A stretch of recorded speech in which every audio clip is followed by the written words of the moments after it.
Masayang araw mga ka-PL. Panibagong palpak na flood control project na naman mga kababayan ang nadiskubre ni Bongbong Marcos kaninang umaga lang po sa Tuba Benguet. Kasama niya pong nag-inspeksyon si Mayor Magalong mga kababayan na di umano, abay nagkakahalaga di umano ito mga kababayan ng 264 million proyekto po ito syempre ng DPWH mga kababayan. Mamaya ipapakita ko po sa inyo yung mga litrato at mismong video po ni Bongbong Marcos na siya po mismo ang may sabi na tinapon lang daw yung pera sa ilog pero wala namang silbi itong nasabing flood control project. Ang tanong ho natin dito mga kababayan, meron bang kakasuhan itong ating presidente mga kababayan? Pera ho ng taong bayan yan. Pinagtuluan po yan ng dugot, pawis ng ating mga kababayan dahil nga mula po ito sa ating mga buwis, pero pinaglalaruan lang, ninanakaw lang, pinagsasamantalahan lang nitong mga magnanakaw na mga kontraktor, mga kababayan. Papayag ba tayo dyan? Bong! Hanggang kailan ka sa puro reveal na mga palpak na flood control project? Baka naman, Bong, kasuhan mo sila. Yan ang gusto ng tao para matigil na ang ganitong klaseng kalakaran sa gobyerno. Matagal na ito. Hindi lang ito sa administrasyon mo. Pero ngayon, nabunyag sa iyong administrasyon at ang masaklap, nadadamay po ang pangalan mo. Kaya kumilos ka na, Bong. Kasuhan mo sila. Huwag kang puro sisi sa kung sino-sino. Ito gawa ito ni ano. Ito gawa ito ni ano. Tama na yung sisi. Kasuhan mo. Dahil yan ang gusto ng taong bayan. O ito mga kababayan, basahin ko po muna bago po ang video. President Ferdinand Bongbong Marcos Jr. At Baguio City Mayor Benjamin Magalong ininspeksyon ang rock shed project sa Sitio Camp 6, Barangay Camp 4, Cannon Road sa Tuba Benguet. Ngayong araw ng linggo, ang 264 million project ng DPWH ay nakumpleto noong Nobyembre 2024 mga kababayan, nakumpleto pero palpak po, nakakatakot po, gumuguho na, napakaliit lamang po ng pundasyon at etong lupang kinapitan po mismo ng semento na parang maguguho na ho Tabingi na nga kung tutuusin yung tunnel, may tunnel ho kasi. Tabingi na po mga kababayan. Tama ba ito? Ngayon ang tanong, papanagutin ba ni Bongbong Marcos ang nasa likod dito mga proyektong ito? Ito na po yung video niya. Panoorin po natin mga kababayan kung paano niya po nasaksihan itong palpak na proyektong ito. Panoorin po natin. Good morning. I am here together with Mayor Benji Magalong to inspect some of these problematic, again, flood control projects. I think you can see for yourself na talagang hindi trinabaho ng mabuti ito. Dahil yung ginawang slope protection supposedly dito ay bumigay kagad. Sinama, pati yung slope protection na dapat na nandyan na hindi ginawa ay gumuho lahat ito, bumagsak dito, mabigat, nasira yung kalsada. Ngayon, nakita ngayon namin yung erosion sa ilalim ng kalsada, which is the most important part, ay wala na-erode na dahil yung ginawa nilang protection wall ay ubod ng hina, ubod ng liit. At you will see it later. You can see it there sa ilalim nung tunnel, talagang na-erode na. Dahil yung slope protection dito sa baba, sa tabi ng ilog, ay napakababa at napakahina. Kaya nung pumasok yung tubig, nung bumigat yung tubig, tangay kagad. Kaya makita mo rito, tangay na itong lahat. This was all destroyed because of the landslide here, the rock slide here, and the erosion under the road. Now, the project that was supposed to take care of this cost us 260 million, more or less, 260 million. The 260 million that the government spent for this project had no effect whatsoever as to protect the slope. Parang walang ginawa. Sana hindi pareho lang. Kung hindi, wala silang tinayo, wala silang linagay na wall, wala silang linagay na riprap, wala silang linagay na slope. Here's the problem here. This is 260 million project. Useless. Parang tinapon mo yung pera sa ilog. Useless. To correct this will cost double that. That's my top of the head estimate. 500 million ito para ayusin. At least. Kasi hindi lang itong nakikita ninyo dito, hindi hanggang dun sa loob eh. Hanggang dun sa ilalim nitong tunnel eh. So there's a lot of work that needs to be done. So how can you tell me that it's not economic sabotage? Kinuha mo yung 260 million, wala kaming nakitang effect dun sa kanyang ginawa na kontrata. Tapos para ayusin yung binigay ninyong problema sa amin, it will cost another 260 million, probably double 260 million, hanggang 500 million na yan. O useless daw, mga kababayan. Mas useless ka, Mr. President, kung hindi nyo po ito aaksyonan. Kung puro ka lang reveal sa mga palpak na flood control project.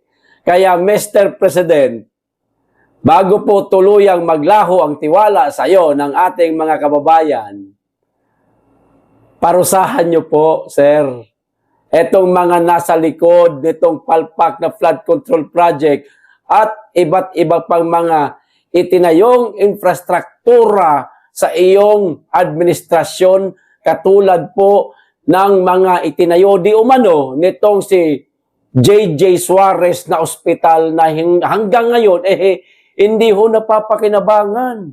Nakatenga lang. Pera ho yan ng gobyerno. Pera din po yan ng taong bayan, Mr. President. Pero hindi po napapakinabangan. Useless po lahat. So ano gagawin ho ninyo? Hanggang ganyan na lang. Abay, wag po puro sisi. Wag po puro pagpapabango lang. Parang nagpapabango lang kayo eh.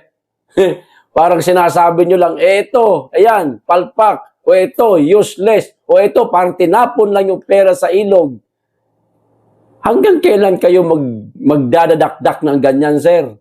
Mas mainam pa ho, kung meron po kayong nakitang kapalpakan, irregularidad dyan sa mga project na yan, kung sino po ang nasa likod, kasuhan nyo na.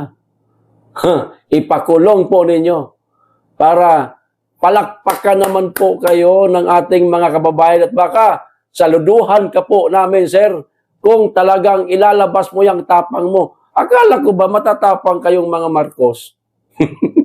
Akala ko ba handa kayong maglingkod sa bayan para sa ating mga kababayan? Ngayon nyo po patunayan yan, sir.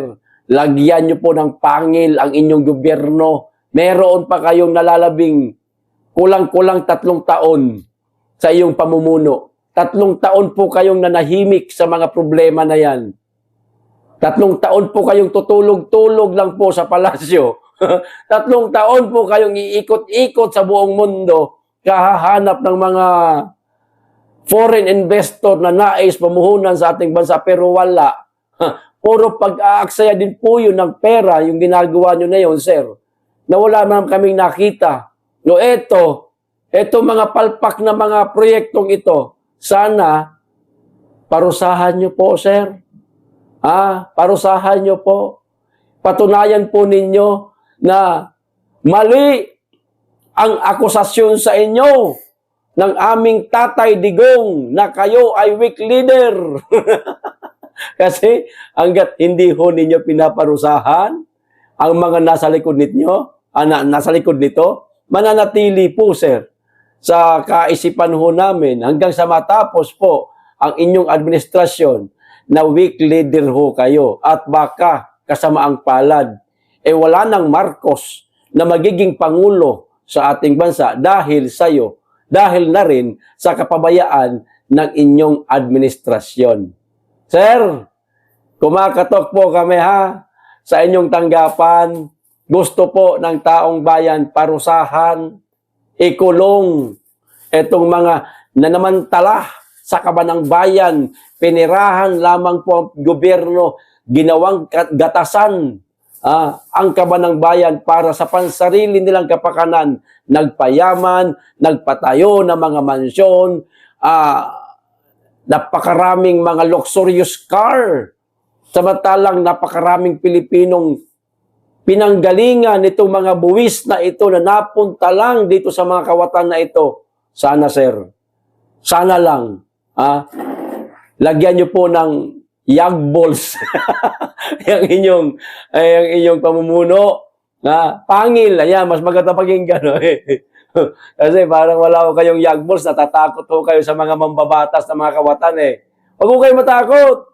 Kayo ang presidente, yung dating Pangulong Duterte nga hinayaan nyo ngang madala sa dahig Netherlands na ngayon may kinakaharap na mga aligasyong kaso laban sa kanya na wala namang katotohanan.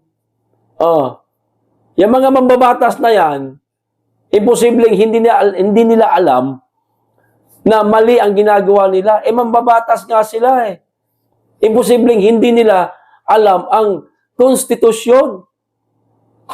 Sila po ang mambabatas, sila ang gumagawa ng batas. Imposibleng hindi nila alam na mali ang ginagawa nila. Di ba, mga kababayan, katulad po nitong sinabi o gustong mangyari nitong si Jokno. Maganda ito para sa akin, mga kababayan. Gusto ko ito. At ito rin ang gusto ni Senator Robin Padilla. Ito. Marami umanong mga Pilipino ang hindi nakakasunod sa batas dahil hindi nila ito naiintindihan. Pilipino. Okay? Tayo, simpleng mga mamamayan. Jokno, itinulak translation ng mga batas para maintindihan at sundin ng mga Pinoy.